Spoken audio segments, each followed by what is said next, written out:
The neon lights of downtown reflected off the rain-soaked streets as 26-year-old Sarah Martinez finished her shift as a rideshare driver. Could a single ride change someone's life forever? It was nearly midnight, and she was exhausted from working her second job of the day. But she needed every dollar she could earn to support her 4-year-old daughter, Mia, and pay for the nursing school tuition that would hopefully lead to a better future for both of them. Sarah's car was modest but clean, and she took pride in providing safe, reliable transportation for her passengers. Tonight had been particularly busy due to the rain and the corporate events happening downtown. Her phone buzzed with one final ride request, a pickup from the Meridian Hotel downtown. The passenger's name was listed as Alexander, and the destination was an upscale residential area about 20 minutes away. When Sarah arrived at the hotel, she immediately recognized that her passenger was going to need extra care. Alexander Hayes, though she didn't know his name or status at the time, was clearly intoxicated as he was helped into the back seat by the hotel's doorman. "Good evening, sir," Sarah said professionally as the doorman closed the door. "I have your destination as Oakwood Hills. Is that correct?" Alexander, 34 years old and normally the composed CEO of Hayes Financial Group, was struggling with what had been one of the worst days of his professional life. A major deal had fallen through. He'd lost a key client, and he'd made the poor decision to spend the evening drinking alone at the hotel bar instead of going home to his empty penthouse.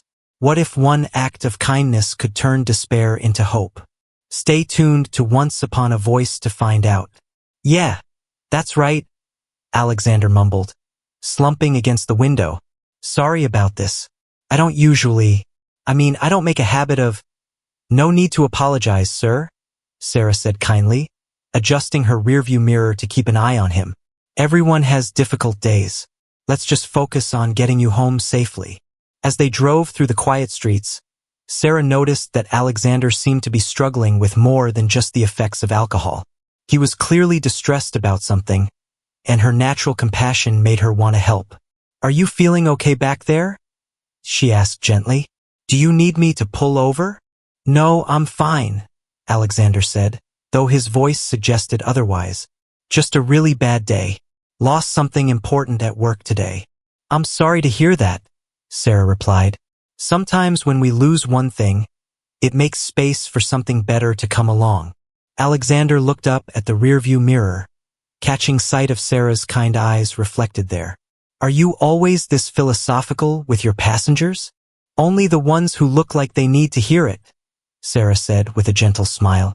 As they continued driving, Sarah noticed Alexander becoming increasingly unwell. When he started looking pale and nauseous, she immediately pulled into a well-lit gas station. "Let's get some fresh air," she said, helping him out of the car with the practiced care of someone who had worked as a hospital aide before becoming a full-time student and part-time driver. She bought him a bottle of water and some crackers, staying with him until he felt stable enough to continue the journey. Her shift had officially ended an hour ago, but Sarah couldn't bring herself to abandon someone who was clearly vulnerable and alone. "Why are you being so nice to me?" Alexander asked as they got back in the car. "You could have just dropped me off and been done with it." "Because everyone deserves to be treated with kindness, especially when they're having a hard time," Sarah replied simply. "And because I know what it's like to feel alone and overwhelmed." "What do you mean?" Sarah hesitated, then decided to share. "I'm a single mom working 2 jobs while going to nursing school. Some nights I come home so tired I can barely help my daughter with her homework. But she always asks about my day and tells me I'm doing great, even when I don't feel like I am." Alexander was quiet for a moment, processing this information. Here was someone who was clearly struggling financially and academically. Yet she had spent the last hour taking care of a complete stranger without expecting anything in return. "How old is your daughter?" he asked. 4. "Her name is Mia. She's the reason I'm working so hard to get through nursing school. I want to be able to provide her with stability and opportunities one never had." "What happened to her father?" Sarah's voice remained steady, but Alexander could hear the pain behind her words. "He decided that being a parent was too much responsibility. He left when Mia was 2 months old." When they arrived at Alexander's building, Sarah helped him to the lobby and made sure the doorman was aware of his condition. Alexander, who was sobering up and beginning to realize how much care this stranger had shown him, tried to give her a substantial tip. "I can't accept that much," Sarah said, refusing the large bills he was offering.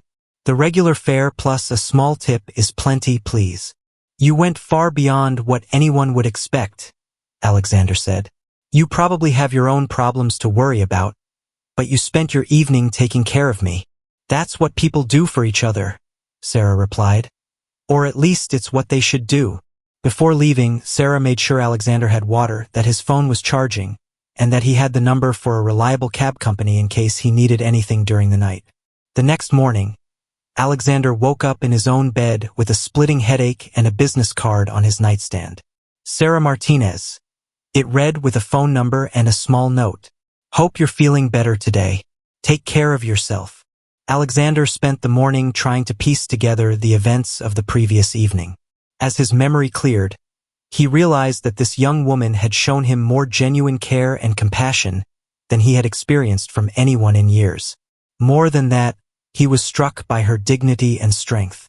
Here was someone facing real financial challenges, working multiple jobs while pursuing an education, raising a child alone, and yet she had approached her work and his crisis with professionalism and kindness that most people in much easier circumstances couldn't match. Alexander made some calls and learned more about Sarah's situation. She was indeed a nursing student with excellent grades, working as a rideshare driver and hospital aide to support herself and her daughter. Her professor spoke highly of her dedication and natural ability to care for others. 3 days later, Sarah was surprised to receive a call from Hayes Financial Group's Human Resources Department. "Ms. Martinez, we're calling about a scholarship opportunity. The Hayes Foundation provides full educational funding for single parents pursuing healthcare careers. We'd like to schedule an interview if you're interested." Sarah was skeptical. "I'm sorry, but I didn't apply for any scholarships from the Hayes Foundation.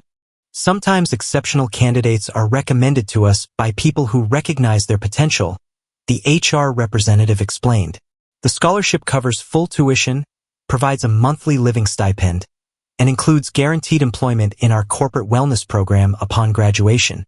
The interview was scheduled for the following week. When Sarah arrived at the Hayes Financial Group offices, she was surprised to be led to the executive floor and into the office of CEO Alexander Hayes. "Sarah," Alexander said, standing as she entered his office, "I wasn't sure you'd recognize me under better circumstances." Sarah stared at him in amazement. "You're the gentleman from the other night. I had no idea you were a complete mess having a breakdown in the back of my car," Alexander said with a rueful smile. "That's exactly who I was that night. But what you showed me was who I could be." "I don't understand." Alexander gestured for her to sit down. "That evening, I had lost a major client and was feeling sorry for myself. I made the poor decision to drink too much instead of handling my problems responsibly. But you treated me with more kindness and respect than I probably deserved." He paused, looking out the window at the city below. "In the years since I built this company, I've become focused on profit and success. I'd forgotten that the most important measure of a person isn't what they've achieved, but how they treat others, especially when no one is watching. Mr. Hayes, the scholarship is very generous. But I need to know this isn't charity." "It's not charity, Sarah. It's an investment. Our corporate wellness program needs someone who understands both healthcare and genuine compassion. You demonstrated both that night, along with the kind of integrity that can't be taught." 6 months later, Sarah was thriving in her accelerated nursing program. No longer working multiple jobs and able to spend quality time with Mia in the evenings, Alexander had become not just her employer, but a friend and mentor who valued her insights and perspective. More than that, a deep mutual respect had grown between them. Alexander had learned from Sarah that true strength wasn't measured by financial success, but by the ability to care for others, even when facing your own challenges. Sarah had discovered that some people who seem to have everything are actually searching for the kind of meaning and connection that she had never lost sight of, even in her most difficult moments. Mia, now 5 and attending an excellent preschool program, had taken to Alexander with the easy acceptance that children show toward adults who treat their parents with genuine respect and kindness. The night that had begun with Alexander's poor decision to drink away his problems had become the foundation for a relationship built on mutual growth and understanding. Sarah's natural compassion had shown Alexander what really mattered. While his resources and position had given Sarah the opportunity to pursue her dreams without sacrificing time with her daughter, they had learned together that the most meaningful connections often begin in moments of vulnerability, when we're forced to rely on the kindness of others and discover that sometimes the person who seems to need the most help is actually the one with the most to offer. If this story reminded you that showing compassion to others in their difficult moments can create unexpected connections and opportunities, please give it a like and share it with someone who might need this message about the power of treating everyone with dignity and kindness. Subscribe for more stories about how helping others often helps us discover what we've been missing in our own lives on Once Upon a Voice. And please comment below about a time when you helped someone in need and it led to something meaningful, or when a stranger's kindness came at exactly the moment you needed it most. Your story might inspire someone else to choose compassion today.